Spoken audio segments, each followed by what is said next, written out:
The MacBook is our most popular Mac.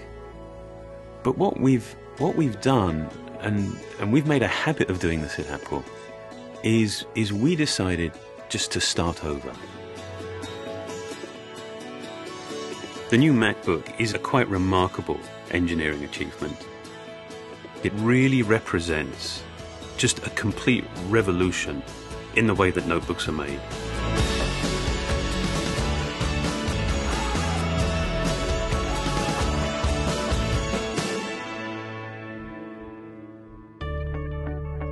I mean, traditionally, notebooks are made from multiple parts.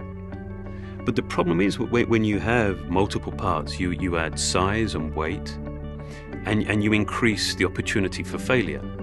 And the huge breakthrough that we had with the MacBook was to replace all of those parts with just one part. And that one part we called the unibody. We figured out a way of being able to make the notebook fundamentally thinner, lighter, more robust, and with sort of a degree of fit and finish that we've never even dreamed of before. And the only way to make that one part was to machine it from a single piece of aluminium. Aluminum was the ideal choice for this product because it provides us the thinness and lightness that we want in the portable category. Great strength-to-weight ratio. Also provides us some really nice options from a finishing perspective. The beginning of the unibody starts with a solid block of aluminum. Then we go through an extrusion process, which is kind of like how you make pasta. And the output of that goes through 13 separate milling operations to take a part from the solid block down to the finished, finely detailed part that has all of the features that we need to go off and assemble the new MacBook.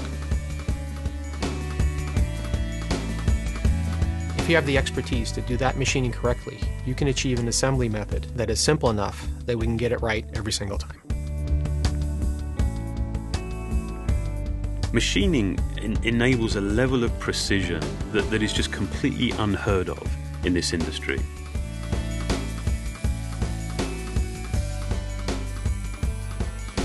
We have been so fanatical in the tolerances of how we machine and build these products.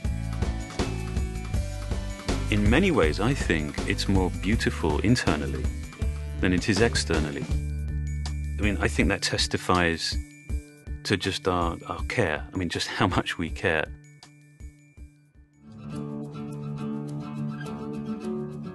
The new MacBook is the most advanced product from the point of view of the technologies that are going into it, the amount of engineering required to create not only the fit and finish of the mechanical part of the product, but also the marriage of electronics and mechanical design to create the kind of refined product that we have.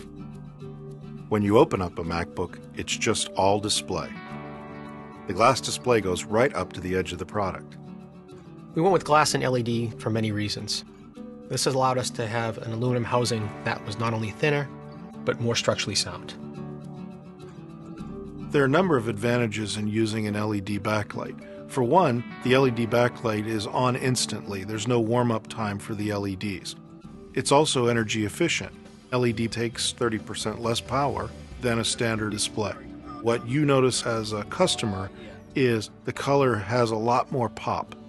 It's brighter, the intensity of the color is higher, and you get a much more vivid display.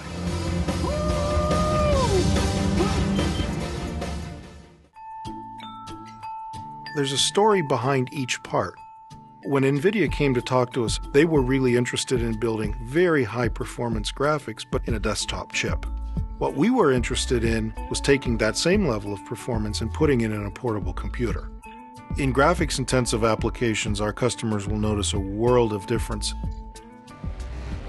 The graphics subsystem in the new MacBook is 5 times faster than the previous MacBook product. Scenes are rendered with a lot more sophistication. The frame rates of motion are much higher. It's pro portable level graphics, but built in a consumer notebook. The new trackpad is made entirely from glass. We've even managed to get rid of the separate button that stole space from the tracking surface. And we did that by making the entire glass trackpad the button. We were working for months developing just the right texture, just so that the coefficient of friction was absolutely optimal for tracking, gestures, and actually making the click. One of the things I'm most proud of is the environmental story. We've achieved a design that's both ENERGY STAR compliant as well as rated EP Gold. It starts not just from a concept, but all the way through selection of components, how they're engineered, how they're packaged and shipped, and at the end of the day, how they're recycled. We've set ourselves on a really ambitious plan to remove toxins from the electronics, the boards, the flex cables, things like mercury in displays, arsenic in glass, BFRs and PVCs from all of our internal cables.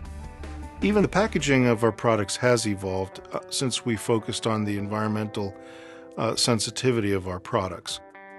By packaging our new MacBook in smaller packaging, we're able to create more dense palettes of computers. We're able to take less plane space, less fuel, and have a smaller carbon footprint as a result. We've chosen both materials and processes that are the best in the industry from an environmental perspective.